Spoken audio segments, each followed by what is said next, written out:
Bon, si tu n'es pas un magicien. Alors, comment as-tu fait pour savoir ce qu'on avait? C'est une combinaison de plusieurs choses. Quand on distribue les cartes, j'observe. C'est une vieille habitude chez moi, comme respirer. Tu observes les cartes? J'observe les cartes aussi, mais j'observe surtout la réaction des joueurs. Je t'interdis désormais de venir t'asseoir avec nous. Allô, ici Fouad Berlin sur le podcast des investisseurs qui voient grand. Bienvenue dans ce nouveau podcast 10M pour 10 millions d'euros, capital optimal de la magnifique position du Vachier. Je suis toujours à Berlin en compagnie de mon acolyte Hugo. Bonjour Fouad, bonjour à toutes, bonjour à tous, j'espère que vous allez bien. Un nouveau format podcast puisqu'on va être toujours sur la revue patrimoniale, on pourrait l'appeler comme ça, ou trouve-nous un nom marketing Fouad, dans lequel nous allons conduire une analyse patrimoniale, une analyse plus poussée. Alors, dans le cadre de cet épisode, on va se concentrer sur un seul profil pour vraiment couvrir l'entièreté d'un profil emprunteur qu'on va décomposer, Disséqué.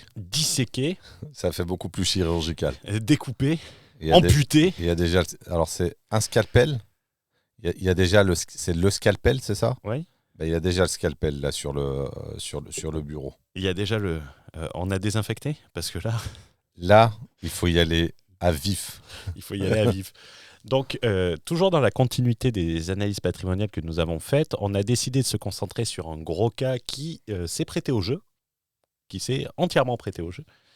Et on va analyser, parce qu'il nous a tout envoyé, comme si on était le banquier. Ouais, et alors, c'est assez rare. On a même le dossier bancaire de présentation pour un projet. Comme si on jouait la banque. Exactement. Et on a une très grosse ambition, 20 millions d'euros. Mmh.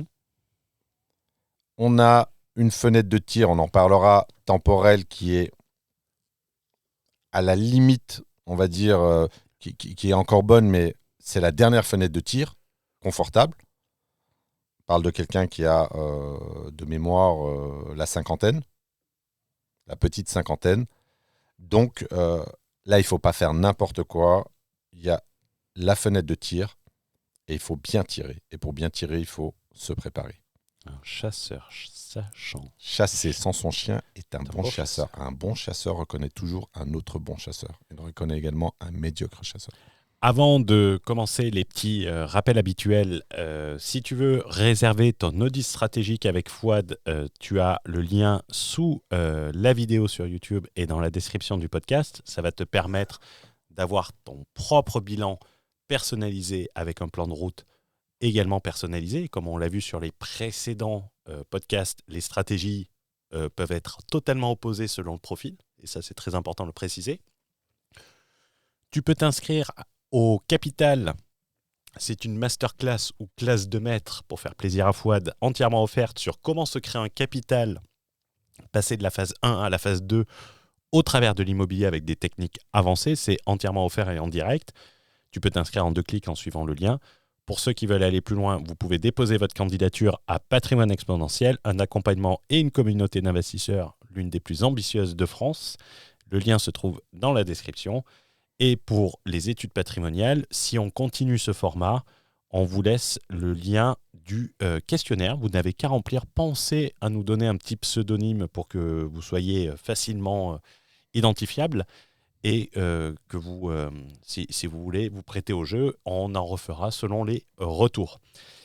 Alors, dans cet épisode, nous allons nous intéresser au cas de René. Alors, avant d'attaquer le cas de René, qui est hyper instructif, je voulais en fait remercier Nicolas Fatou qui m'a fait un message sur LinkedIn hyper valorisant. Et surtout, en fait, au-delà de ça, il résume bien en fait l'audit. C'est quelqu'un que j'ai eu en audit. Et comme il partage finalement l'information sur LinkedIn, donc elle est de notoriété publique, j'ai eu la chance de bénéficier de cet audit stratégique avec Fouad il y a quelques mois. Un véritable game changer. Donc ça change la donne dans ma vision patrimoniale. Un regard structuré, exigeant, sans complaisance. Exactement ce qu'il faut pour pouvoir passer au niveau supérieur. Je ne suis pas encore à 10M, mais je m'approche doucement du premier million. Et ça, en fait, je trouve qu'il a bien résumé la situation. On a également un autre commentaire de Sylvain, qu'on salue également au passage. Donc, Ouais, c'est Crowley. Tu m'as fait créer 5 faux comptes sur LinkedIn. Non, pas du tout. Non, je ne mange pas ce pain-là. Audit au printemps 2025. N'attendez pas de complaisance de la part de Fouad. Vous aurez une analyse froide, clinique, aiguisée, comme un scalpel. Et tu vois, c'est marrant de parler de scalpel. C'est pour ça que ça me disait quelque chose. Ça ne flatte pas l'ego de se faire lister ses erreurs, mais on est là pour ça après tout. C'est comme un ami. En fait, un bon ami, c'est quelqu'un qui vous dit ce qui ne va pas également. Et je trouve que les deux retours de l'audit, je trouve ça hyper intéressant parce qu'en fait, c'est exactement ce que je fais. Et d'un point de vue marketing parlant, c'est quasiment de l'anti-vente parce que normalement, on n'appuie pas sur la douleur, sur la résistance. Alors, on appuie sur la douleur, mais on ne crée pas de résistance. Je fais exactement l'inverse parce qu'en fait, je fournis la valeur ajoutée pour pouvoir passer à l'étape supérieure. Je ferme la parenthèse et là, on a de quoi... Tu finis le monologue. Là, là, il faut passer sur René. Là, on a de la compétition. Laisse Saddam Hussein s'exprimer jusqu'au bout. Dans certains pays, tu te fais trancher la main si tu interromps le dictateur. donc, en tant que bon ami... Et ce ne sont que des dictateurs arabes, malheureusement. Après, on a... J'espère me considérer comme un bon ami. Je te conseille de changer de casquette. Merci. Alors, je te laisse démarrer là-dessus. C'est un cas qui va nous prendre 1 heure parce qu'il y a énormément de choses intéressantes. Il y a beaucoup de choses qu'il ne faut pas faire. Et je pense que là, le regard, l'analyse, elle est assez originale parce que on n'a pas... Je crois qu'on innove là-dessus sur l'audit stratégique comme ça, sur le retour, l'analyse patrimoniale. En appuyant vraiment sur la stratégie, je pense que ça, c'est nouveau sur les réseaux sociaux. Je ne sais pas si toi qui consommes beaucoup de contenu comme moi... Non, je ne consomme pas beaucoup de contenu. Paradoxalement, je ne consomme pas beaucoup de contenu. Ah bon, moi, je consomme quand même beaucoup de contenu. Hein. Je ne suis pas un consommateur de... Alors, non, quand je dis je consomme beaucoup de contenu, c'est que je vois beaucoup de choses passer. Ouais, mais je ne regarde pas. Tu vois, par exemple, les analyses patrimoniales, c'est toi qui en parlais. C'est toi qui m'envoyais les choses. Moi, je consomme beaucoup de contenu et sur la partie investissement immobilier, investissement pratiqué massivement, sur cet exercice-là, c'est nouveau. Ah non, c'est non. Et ça, c'est intéressant. Et là, on va rentrer dans un cas qui est symptomatique. Alors, on nous a autorisé à être sévère. À être juste. À être juste et sévère. Pas forcément sévère, juste parce que... Et la personne nous l'a envoyé à nous deux. On a dit qu'on ne se concerterait pas et de faire un retour différent. Et on a fait un retour qui était assez cinglant. Pour vraiment aider la personne et pour jouer le jeu, on lui a donné le coaching gratuitement sur des conseils à mettre en place et de prendre toutes ces erreurs parce que, et ça je peux le rassurer, on voit suffisamment de candidatures sur Patrimoine Exponentiel. On voit suffisamment, toi avec les audits stratégiques, avec le signe noir, on voit suffisamment de gens qui avancent mais qui font des erreurs. Alors je rebondis sur ce que tu dis. On nous indique sur le message, sur le mail, je ne suis pas un amateur, mais je suis plutôt à la recherche d'un second souffle. Donc ce n'est pas un amateur, un regard neuf sur ma stratégie, mon patrimoine. Et donc, c'est exactement ce qui nous est demandé. La personne t'a envoyé un mail pour l'analyse du dossier. Et moi, pareil. Donc, par quoi veux-tu commencer ? Alors, juste une petite parenthèse, on le fait en live parce que je l'ai reçu il n'y a pas longtemps. Voilà, c'est frais. Quoi, on l'a reçu hier. Donc, Mais c'est vrai qu'avec l'expérience que j'ai, je peux le traiter en direct. Donc je n'ai pas besoin de l'avoir reçu il y a très longtemps. Tu sous-entends qu'il fallait qu'il me l'envoie 3 mois à l'avance ? Non, non, je sous-entends rien. Je ne parle que... Moi, j'ai pris une habitude, je parle en mon nom propre. Ça m'évite un certain nombre de problèmes. Donc par quoi on commence ? Alors, je te laisse un peu déjà nous donner les premières informations. Je vais te laisser faire la présentation du profil parce que toi, tu t'es plus... tu l'as plus eu en tête. Moi, je reprendrai sur la structure de la présentation bancaire. Alors, pour démarrer, on a un cadre qui travaille en banque. Alors là, c'est marrant, on nous signale que la banque est le LCL, donc on a un cadre bancaire qui travaille au LCL. Il y a un stock d'épargne qui est intéressant, mais on nous indique un premier élément qui pour moi est un premier signal. La personne va acheter un appartement à Dubaï. Donc la personne va acheter un appartement à Dubaï à entre 200 et 250 000 euros cash. Alors pourquoi est-ce qu'il achète un appartement cash à Dubaï ? Parce qu'il n'a pas accès au levier bancaire, tout simplement. Alors il y a des plans de paiement, mais ça reste des plans de paiement beaucoup trop courts, avec une pression exercée par le promoteur qui est très forte. D'ailleurs, moi, je me suis pris 2% de pénalité de retard parce qu'ils exigeaient que je paye quasiment dès la réception de l'appel des fonds. Fouad,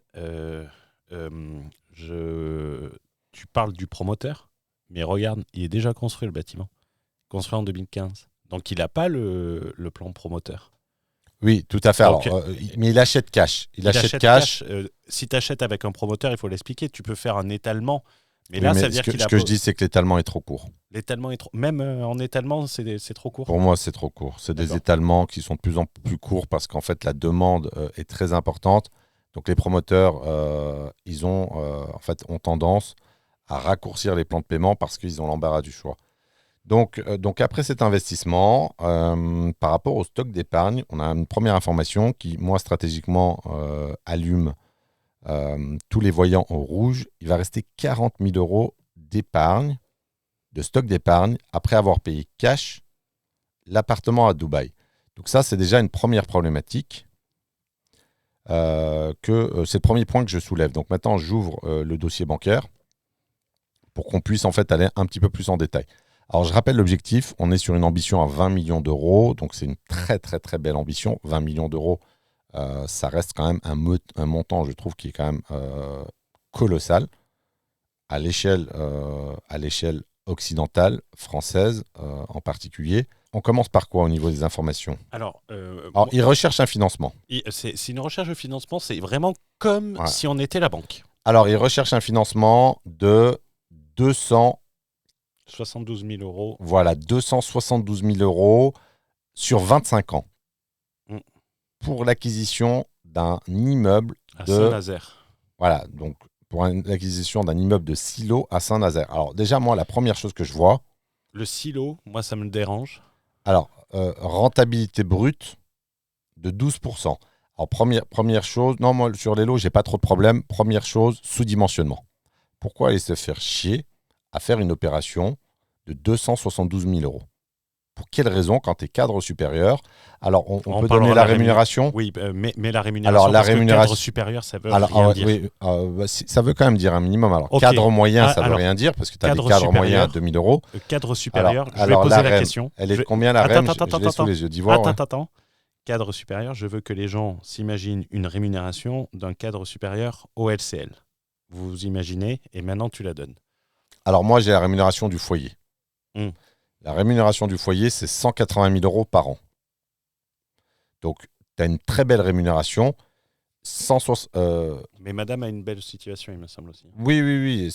Alors, monsieur gagne un peu plus, mais avec un tel niveau de rémunération, pourquoi aller faire des opérations totalement sous-dimensionnées?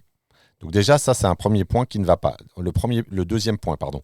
Le premier point, après avoir acheté l'appartement en paiement cash à Dubaï, il va rester 40 000 euros d'épargne, de stock d'épargne. Donc ça, c'est très problématique. Deuxième point, le sous-dimensionnement dans l'acquisition, ça ne va pas. Il y a un troisième point qui m'alerte. Alors, ce qu'il appelle rentabilité, c'est plutôt du rendement. Le niveau de rendement me paraît anormalement élevé. Alors, là, je vais préciser, parce que tu vois, je l'avais souligné en rouge. C'est important de le préciser. Parce que, déjà, le banquier, on l'a suffisamment dit, ne finance pas une opération, il finance un profil emprunteur. Bien sûr. Premièrement. Et qu'est-ce que te fait penser rentabilité brute? Risque. Voilà. Tout simplement. Ça fait penser à risque. 10 points de rendement. Et en fait, 10 points de rendement. Et ils habitent pas la ville où ils investissent en plus. Il n'y a que chez les escrocs, d'un point de vue bancaire, ouais, qu'on obtient 10 points de rendement. Tu as un point de plus que Madoff. Donc ça, c'est problématique. Mais disons, ce qui est particulièrement problématique pour moi, c'est l'assèchement du stock d'épargne, le sous-dimensionnement. Pour moi, je ne vais pas dire que c'est un coup pour rien, c'est brasser du vent, de l'énergie pour rien. Donc voilà, la REM, on l'a donné, couple, marié, 2 enfants, madame qui est cadre également. Ensuite, on a donné un peu les revenus. On arrive sur Ah, la... Oui, sur la vas-y. présentation, sur la présentation, moi, il y a des petits détails. Alors, tu vas me dire, c'est peut-être du détail. Il y a des informations qui ne sont pas nécessaires à dire. Là, c'est de l'information personnelle, mais il y a une information juste au-dessus du profil LinkedIn. Je trouve que c'est une information, à part te tirer une balle dans le pied. Alors oui, euh, effectivement, je l'avais relevé tout à l'heure, mais je ne l'ai pas notifié. Tu as bien fait de m'interrompre. Je te laisse faire ta remarque là-dessus. C'est une très mauvaise information. Alors, quand on parle d'asymétrie d'information, J'aime pas le terme asymétrie c'est le terme d'information. économique. En fait, toi, tu n'aimes pas les termes sociologiques, tu n'aimes pas les termes Non, économiques. mais moi j'aime bien la phrase de Léonard de Vinci. La sophistication suprême réside dans la simplicité. Bien sûr, mais il y a quand même un terme économique, c'est-à-dire qu'aujourd'hui, tu donnes de l'information qui est totalement contre-productive, qui n'est pas obligatoire Exactement. et qui va saboter ta stratégie. Donc, je te laisse un peu faire la remarque là-dessus. Je trouve que cette remarque, alors je ne sais pas si on peut la dire parce que ça relève quand même du personnel, ça n'a rien de médical, ça n'a rien de tout ça, donc c'est important de le préciser, mais je ne vois pas pourquoi le préciser, pourquoi le souligner. Il manquait que le mettre en gras et On en va fluo. dire qu'il y a une indisponibilité Ouais. et qui est tout sauf rassurante d'un point de vue bancaire. Donc, c'est une information qui est extrêmement maladroite, qui n'est pas obligatoire, puisqu'on a un CDI. Donc, on a 2 CDI. Alors, un petit On mot a sur les CDI. Ouais. Meilleur statut pour emprunter Emprunter. en immobilier, le contrat à durée indéterminée. Et quand on a des postes de cadre, c'est très apprécié par les banques. Mais je suis d'accord avec toi, cette information sur l'indisponibilité ne sert à rien. Alors, il y a une autre... Et la dernière ligne, Ouais, ce que j'allais te dire, je te laisse faire le commentaire, mais ça, c'est très problématique également. c'est un aspect professionnel. Ça donne un aspect professionnel puisque on se présente comme un professionnel. Donc on ne Donc ça s'adresse pas fait à la bonne signe banque. noir. Mais ça veut dire qu'on ne s'adresse pas Oui. à la bonne banque. En fait, on s'adresse à des banquiers signe blanc avec une position de signe noir. Quand je Voilà. parle d'asymétrie d'information, et c'est un terme qui est purement économique, il n'y a rien qui t'oblige à révéler, afficher, revendiquer dans ce cas-là, parce qu'en fait, ils pensent que c'est rassurant. Et c'est l'inverse. Et tu sais comment je... Que tu es un pro, c'est comme au poker en fait. Tu joues sur une table d'amateur, tu es un professionnel, tu te fais éjecter. C'est exactement la même chose que madame est associée dormant. Et ça, c'est intéressant. Ah, Donc, elle ne met pas de bâton dans les roues. oui. Parce qu'on a la présentation des emprunteurs. Donc, on a 2 têtes. Mais on verra que la problématique, c'est qu'on a 2 têtes pour rien. Parce qu'en fait, le véhicule d'investissement principal, il n'a pas été utilisé. Donc, on a potentiellement une association parfaite, monsieur, madame, mariés, 2 enfants. Mais en fait, ça sert à rien si on n'épouse pas le bon véhicule d'investissement. Je pense que c'est tout là-dessus sur deuxième, donc c'est la 3e page. Enfin, c'était la table des matières, donc sur la 3e page. Ensuite, alors, petit point de détail. Je ne vais pas donner l'ancienneté, mais l'ancienneté sur les postes, bizarrement, elle n'est pas très très longue. Je ne l'aurais pas mise, l'ancienneté. À partir du moment où on me demande les 3 dernières fiches de paye, si mon ancienneté n'est pas extra longue, je ne la mets pas.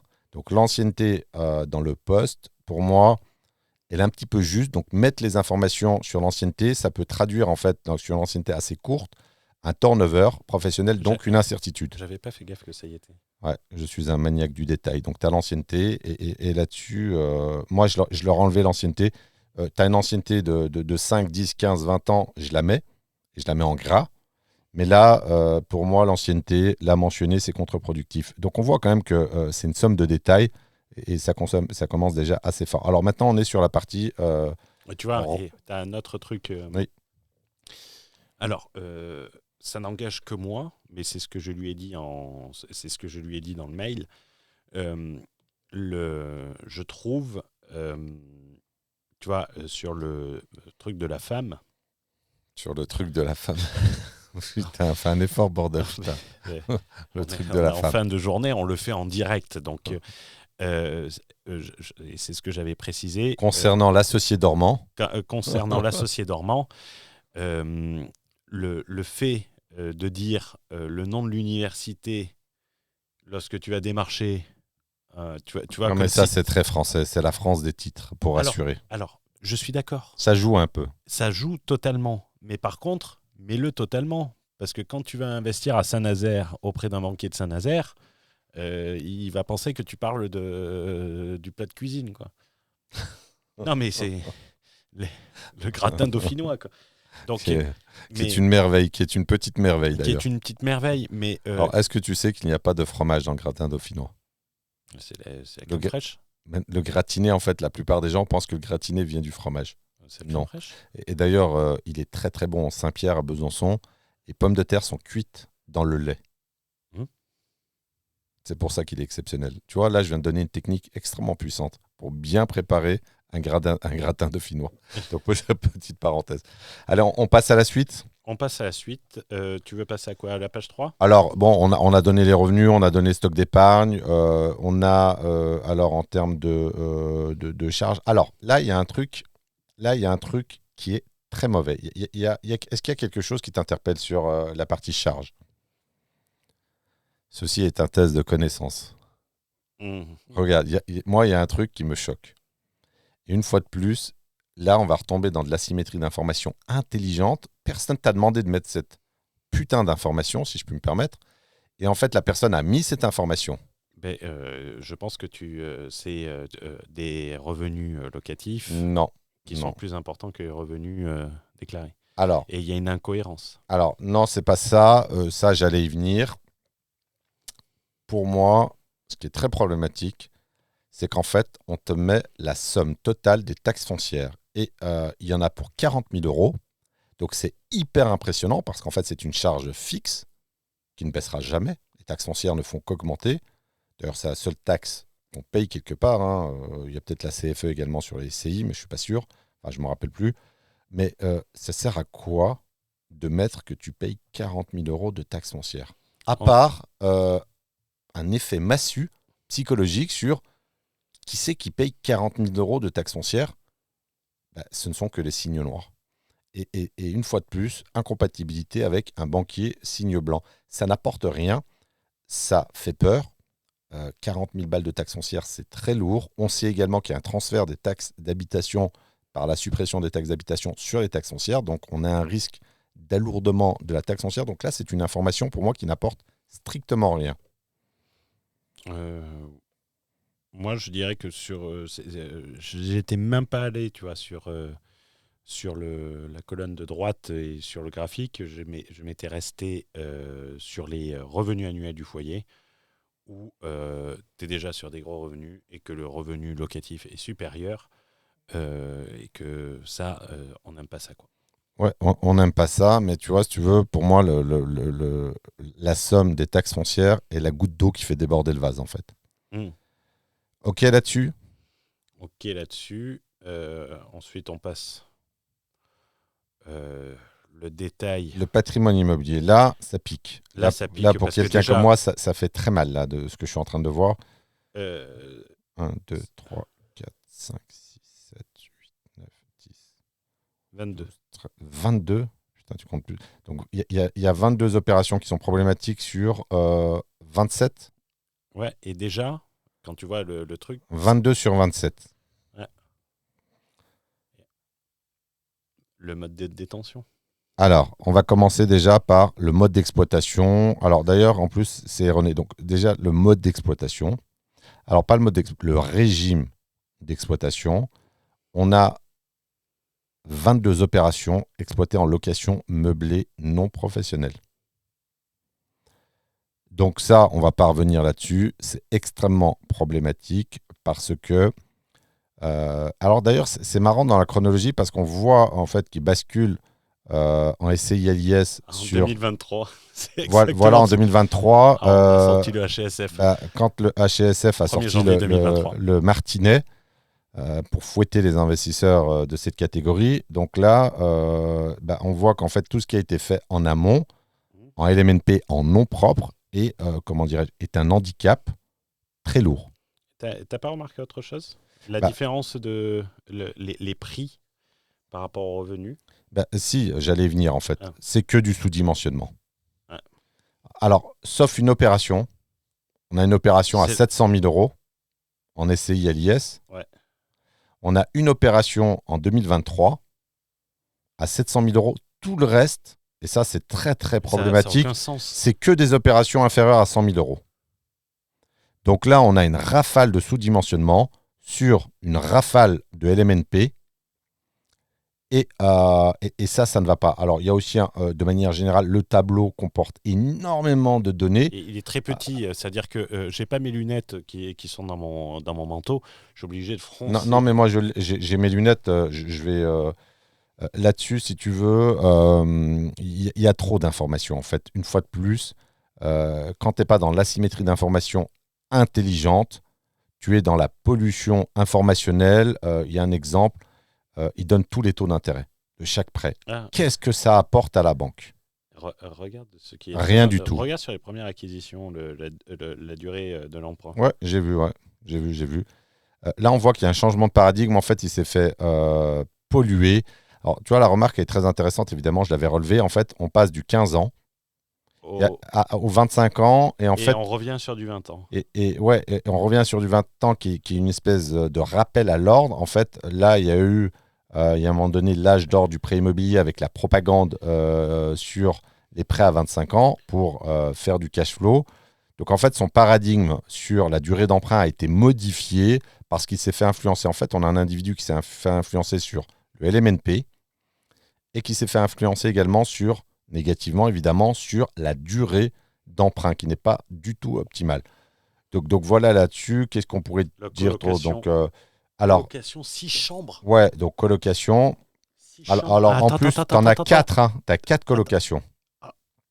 1, 2, 3, 4. Alors, on n'a pas l'information, mais je ne vois pas où c'est que tu as des colocations à ce montant-là. Ah, ouais, le lieu, il ne l'a pas mis. On n'a pas ça. Mais alors, je prends un petit exemple. C'est un petit détail. Mais on a même les étages. Tu as 1, 2, 3, 4, 5, 6, 7, 8. Tu as 8 opérations en rez-de-chaussée. Moi, je suis banquier. Rez-de-chaussée, vulnérabilité, cambriolage. En fait, ça ne sert à rien. C'est une information qui ne sert à rien, qui vient charger la donnée et qui est contre-productive. Donc, si on va vraiment dans le détail, là, il faut vraiment épurer. Il y a un certain nombre de choses à faire. Je ne sais pas si tu vois d'autres choses, mais voilà, on a vraiment... Alors, ce qui est marrant, c'est que tu as un tableau, des loyers et des mensualités, et en fait, tu as un cash flow qui est positif. Et la personne, en fait, se dit, tiens, je montre qu'il y a du cash flow positif, donc c'est bien. Mais ce qui montre surtout, c'est que la somme des loyers dépasse les revenus du foyer.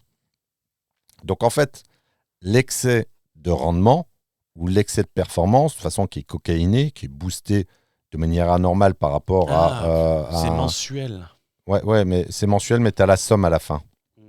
Ouais, donc, si tu veux, la somme des loyers est supérieur aux revenus du foyer. Et en fait, en voulant dire, voilà, moi, je fais du cash flow positif de quelques milliers d'euros, en fait, la problématique, c'est que tu envoies à la banque que, en cas d'impayé, en cas de problème, etc., ta solvabilité ne pourra pas, finalement... parce que, alors, ce qui est marrant, je ne sais pas si tu as remarqué... Attends, je finis juste mon truc, c'est que, et c'est une coïncidence, la somme de ces mensualités, qui est d'à peu près de 15 000 euros, en fait, quand tu fais du x12, ça fait combien? Ça fait 180 000. Ça fait sa rémunération. Ça veut dire qu'en fait, en cas d'impayé total, sur un événement de type signe noir, c'est-à-dire improbable, mais qui peut quand même arriver, donc n'oublions pas que les banques sont riscophobe, ça veut dire que la totalité de sa rémunération serait totalement absorbée par ces mensualités. Donc, c'est très, très négatif. Et en plus, on est en nom propre. Donc ce sont des informations qui ne servent à rien du tout.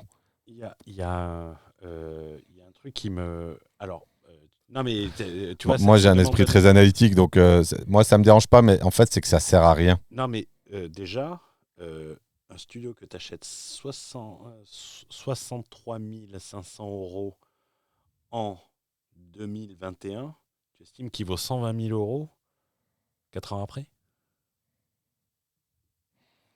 Regarde les estimations, regarde les prix, regarde la ligne, la ligne 11, la colocation de 6 chambres.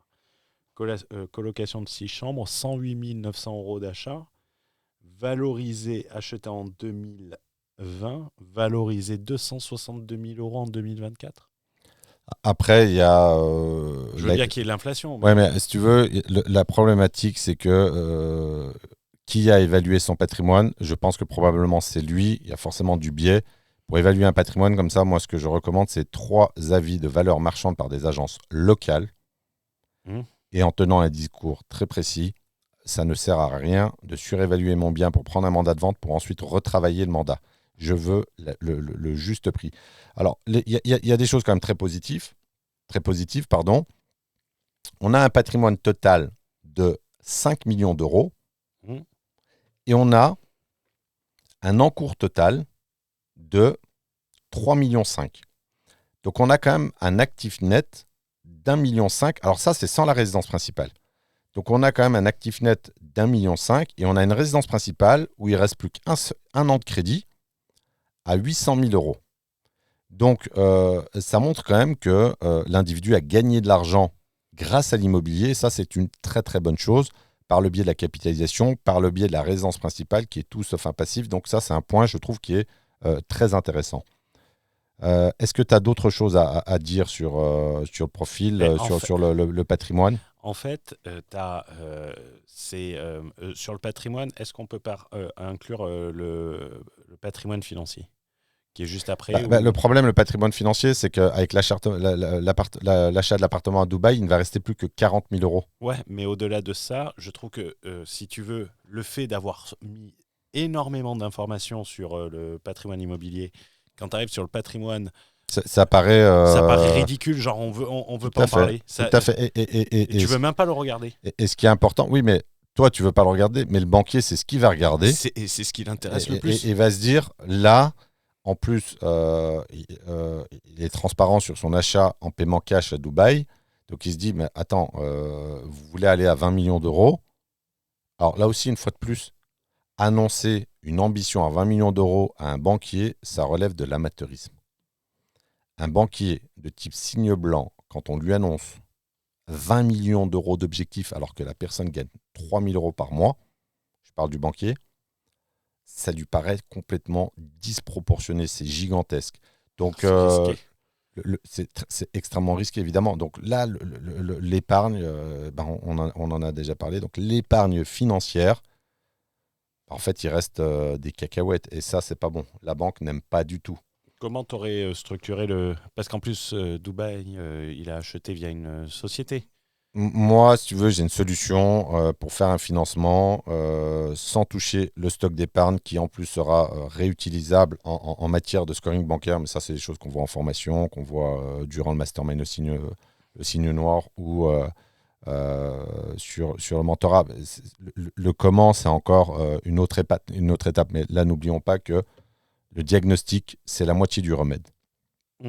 Alors, comme si ça ne suffisait pas, tu as encore un autre tableau avec le détail du locatif et mensuel. Oh, putain, il fait mal aux yeux. Donc en fait, et on te le met bien en plus, cash flow mensuel, donc il ne sert à rien.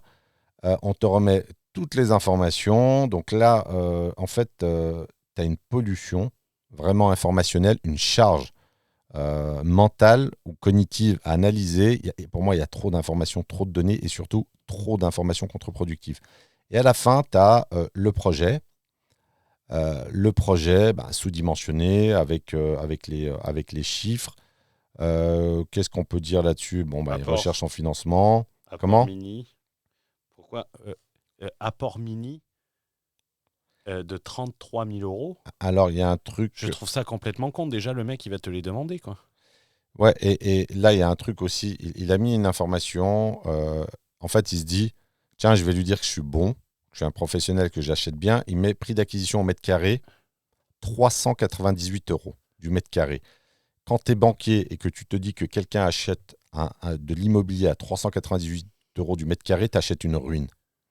Et là, il y a une incohérence avec l'enveloppe travaux qui est de 65 000 euros. Donc, comment est-ce que tu fais pour acheter un truc, une bouchée de pain au mètre carré, une ruine, et avoir un budget travaux de 65 000 euros? Donc là, il y a une incohérence par le fait que ce soit disproportionné. Donc là aussi, une fois de plus, mettre le prix au mètre carré, le banquier n'aurait pas calculé le prix au mètre carré. Donc le mettre est contre-productif. Et en fait, on se dit, mais qu'est-ce qu'on a à ce prix-là? On n'a pas grand-chose. Dans les villes les plus sinistrées de France, on n'est même pas à ce montant-là du mètre carré. Donc soit il a fait un coup de fusil, mais le banquier ne sait pas ce que c'est qu'un coup de fusil, soit c'est une ruine et il a sous-estimé le budget travaux, et ça veut dire qu'il y a un risque majeur d'abandon de chantier par insuffisance de capitaux, c'est-à-dire que le prêt a été sous-évalué. Putain, on l'a passé... non, mais il y a des choses, parce que, en fait, pareil, la typographie, alors tu vas me dire c'est un détail, il n'y a pas de retour à l'écart entre les paragraphes est le même que lorsque tu passes à un autre paragraphe, si tu regardes bien. Donc tu vois pas la différence entre les... Ouais, mais ça c'est de l'esthétique pour moi. C'est pas. Regarde. Alors, la photo est petite. Alors, regarde. Vas-y, parce que moi il y a une autre information importante qui. Le premier point juste après la surface, d'accord. La photo, zoom sur la photo. C'est un fou furieux. Et qu'est-ce qu'il y a? Il parle d'une surface commerciale. Dans la photo, la surface commerciale n'est pas habitée. Et pas. Oui, donc tu as de la vacance locative. Mais là, c'est un immeuble mixte. Ouais, c'est un immeuble à US mixte. Mais là, moi, il y a une autre information qui est beaucoup plus inquiétante. En fait, là, il veut se dire, il veut envoyer comme signal à la banque prix immobilier moyen dans la ville, 1 700 euros. Et là, tu te dis, la personne achète une bouchée de pain. Comment? C'est pas cher, Saint-Nazaire. Ouais, mais attends, c'est pas ça le problème. C'est que grosso modo, tu as un écart de plus de 1 000 euros du mètre carré entre le prix du marché et le prix de son opération, le prix de revient de son opération. Là, tu te dis quoi? On sait que les banques raisonnent en comment dirais-je, en corrélation. En limitation de risque. Oui, mais en couple risque-rendement.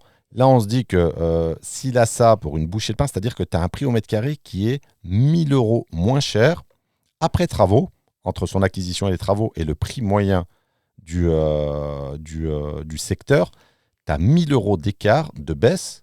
Ça, c'est... même moi, en tant que chasseur professionnel, je me demande comment un particulier aurait pu... Même une opération de marchand de biens, on n'est pas à 20%. Là, on est sur une marge... de l'ordre de peut-être 60-70%.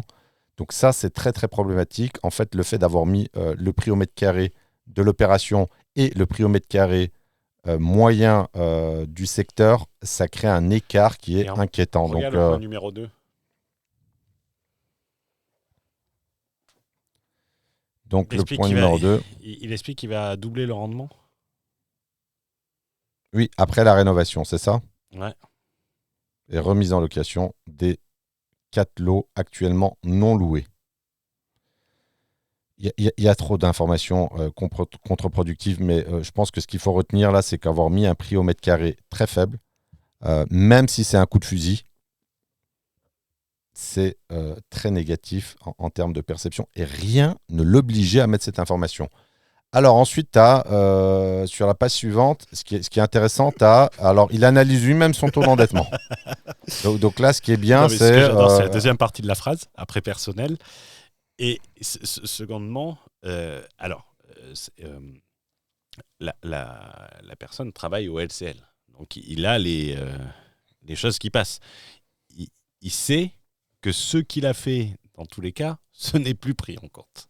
Tout à fait. Le différentiel. Non, mais alors, en fait, ce qui est intéressant à relever, c'est que là, il est déjà à un taux d'endettement personnel de 36%. Il a déjà dépassé l'extrême limite imposée par la loi, sauf dérogation, mais principalement à hauteur, je crois qu'il y a une modification, 70% pour les résidences principales. Donc là, en fait, il met noir sur blanc. Alors, noir sur blanc, c'est plutôt rouge sur blanc. Son taux d'endettement, d'ailleurs, la couleur est très... Mais tu vois, là-dessus, moi, en parlant d'esthétique, c'est vrai que le choix des couleurs est important. Son taux d'endettement, pour moi, il relève de la loi. Et là, il a largement dépassé les limites. Donc voilà. Et ce qui est marrant, c'est qu'il met hors SCI LIS. Donc, il y a une intuition sur quelle est la bonne structuration. Mais bon, je veux enlever... Et donc, alors ça, c'est intelligent. Il considère que son endettement personnel n'est pas celui de la SCI. Alors, pourquoi est-ce que tu as fait autant de noms propres et que tu as fait exploser les compteurs ? Donc voilà, ensuite, qu'est-ce qu'il y a ? Bon, sa stratégie d'investissement. Alors, c'est marrant parce que dans sa stratégie d'investissement, sur la première phrase, ce qui est marrant, c'est qu'en fait, sa stratégie d'investissement est basée sur des modes d'exploitation, des colocations. Donc en fait, un investisseur n'achète pas un mode d'exploitation, il achète une opportunité de marché, un coup de fusil ou au moins une affaire. Qu'elle soit petite ou grande, mais au moins une affaire. On n'achète pas une colocation. La colocation, c'est vraiment une conséquence du bien. T'as pas vu, là, il y a une phrase qui est marrante. Attends, je suis en train de le lire. Vas-y. J'aime bien les lignes qui commencent par fiscalité. Alors, justement, la ligne sur la fiscalité, il met fiscalité parfaitement maîtrisée grâce au statut du LMNP. En fait, il va mettre en avant la fiscalité, non, mais surtout qu'il met alors que la banque n'en a rien à branler de ta fiscalité. Ce qu'elle regarde, c'est l'impact du statut d'acquisition sur ton endettement personnel. Donc, en fait, il met bien en plus en avant que statut LMNP. Donc, c'est complètement con. Il y a une autre information qui me frappe, qui me tape aux yeux directement. C'est le 90%. Non, rentabilité annuelle brute moyenne, 11%. Donc là... Alors, déjà... Ouais, mais c'est le fait de le mettre, en fait. Tu appuies encore, il appuie sur le fait que j'ai beaucoup de rendement. Le rendement moyen, j'ai plus la statistique en France, ça doit être 5%. Donc ça veut dire que tu as plus de 2 fois le montant, le taux de rendement moyen, et tu le mets sur la slide. Et donc tu renvoies, en fait, c'est moi je suis un preneur de risque. C'est un dossier marchand de biens, ce truc. Ça ressemble à un dossier marchand de biens, alors que la personne demande un dimensionnement, un financement pour particulier. Alors là, il y a encore un truc. Est-ce qu'il y a un truc qui te... Le 90%. Non, il y a un truc plus choquant encore.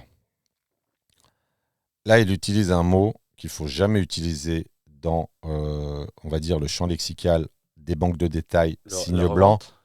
Ouais, revente des biens avec plus-value certaine, importante. Parce qu'en fait, il est sûr de la qualité de ses opérations. Donc, en fait, ça ne sert à rien. Ça veut dire qu'en fait, tu vas revendre. Tu es un marchand de biens. Voilà. Et là, la catégorie, si tu veux, détestée par les banques de détail hors service qu'on appelle PIM, promotion immobilière, marchand de biens, c'est la catégorie, en fait, marchand de biens qui n'a rien à faire dans la banque de détail qui s'adresse aux particuliers.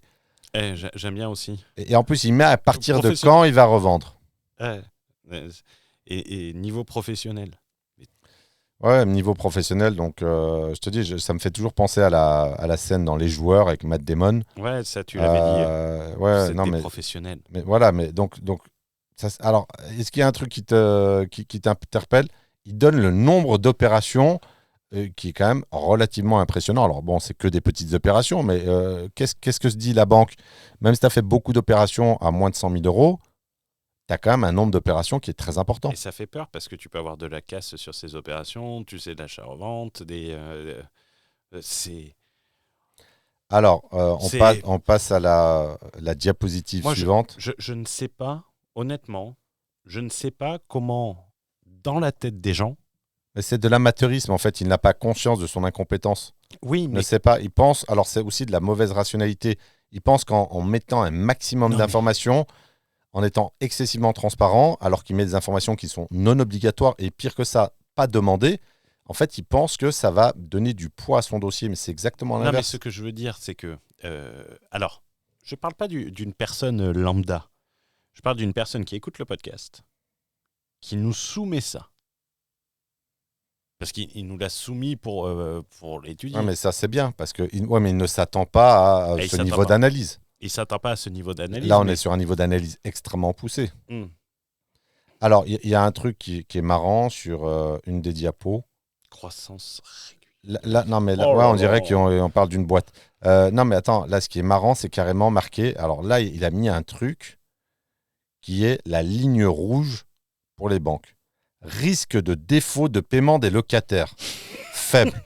Mais comment est-ce que tu peux en parler de risque de défaut de paiement des loyers des locataires faibles? Et attends. N'en parle pas. À la limite, si tu veux le mettre, mets du champ lexical positif. Solvabilité des locataires vérifiée.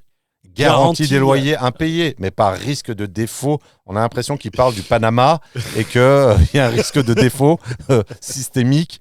Mais en fait, là, tu vois aussi, c'est que on a en fait un manque d'intelligence. Et Attends, parce j'ai juste que- fini mon Ouais. propos. C'est qu'en fait, c'est quelqu'un qui vient de la banque et qui se dit je vais mettre du jargon professionnel, mais en fait, c'est le défaut de la qualité professionnelle. Plus tu rentres dans du champ lexical professionnel, plus la probabilité d'être éjecté est élevée. Et surtout, tu vois, il dit qu'il a eu quelques impayés constatés depuis 5 ans, mais ça veut dire que t'as pas mis une simple GLI. Alors, il y a autre chose qui ne va pas. Le multibancarisé. Alors, il y a ça c'est pas bon. Ça sent la traîtrise. donc la banque n'aime pas du tout ça. Non, il y a un autre mot qui est interdit. C'est comme dans une date Tinder, tu retires ton alliance avant Alors, d'aller au rencard. je ne sais pas ce que c'est qu'une date Tinder. N'essaye pas de me mettre dans des problèmes conjugaux. Ah oui, pardon. La stabilité conjugale est un art extrêmement difficile à maîtriser. Endettement. En fait, il veut dire que endettement sous contrôle. Donc, il met endettement sous contrôle. Le mot endettement, il faut le virer. Il n'a rien à faire ici. Personne ne t'a demandé de parler d'endettement. Endettement, ça fait surendetté. C'est un mot qui est négatif.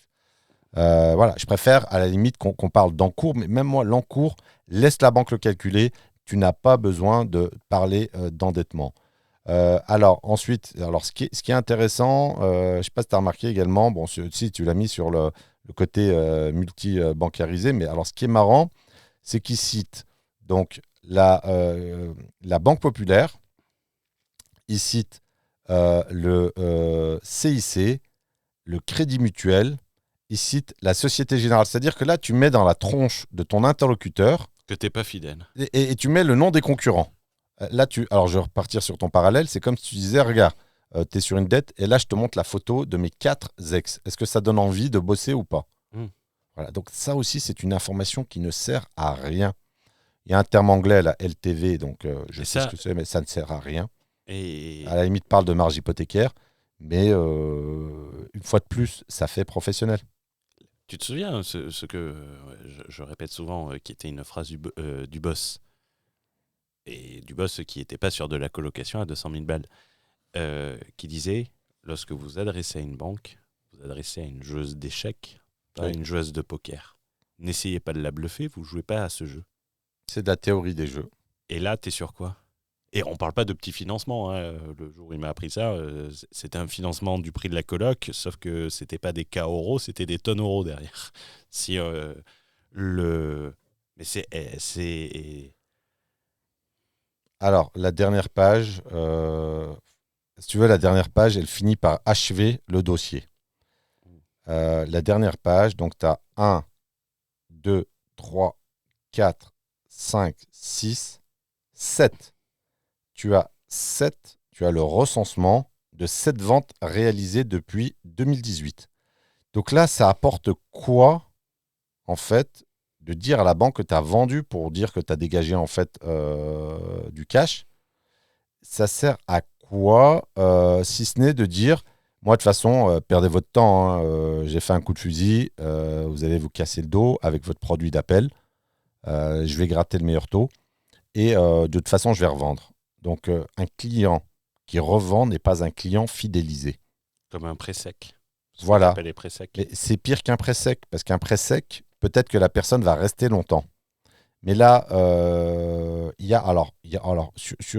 bon, il manque une information principale.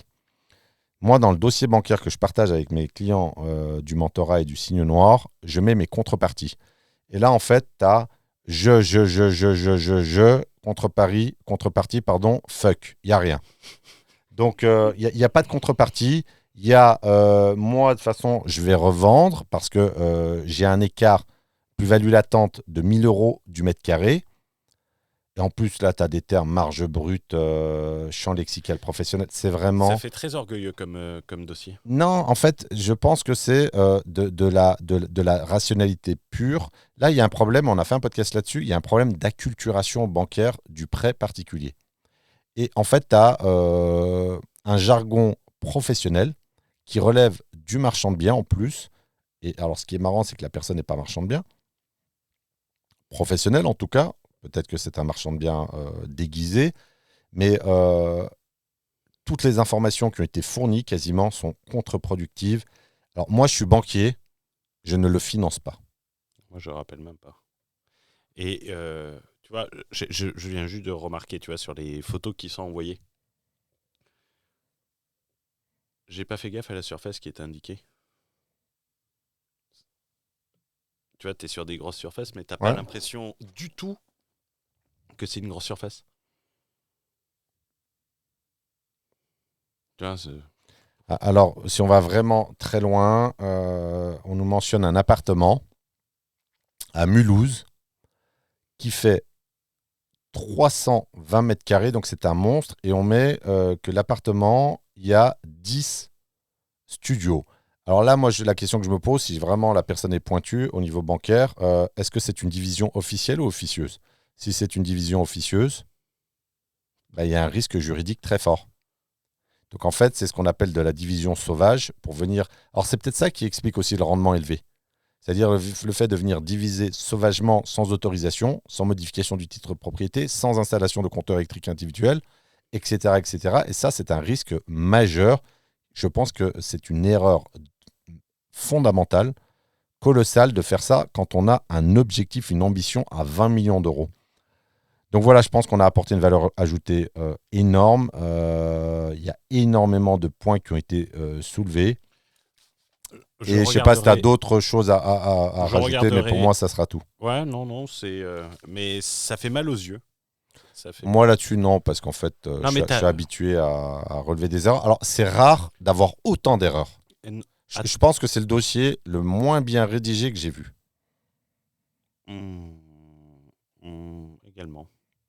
Également. C'est... Moi, en voyant en plus, tu n'as pas envie... Tu as un aspect humain dans le financement qu'il ne faut jamais oublier. Ce n'est pas des machines. Tu vois, ce n'est pas des robots. Tu as l'aspect, tu vois, où tu as la personne en face. C'est imbuvable comme dossier. Je ne sais pas comment l'expliquer. Tu n'as même pas envie de faire un effort.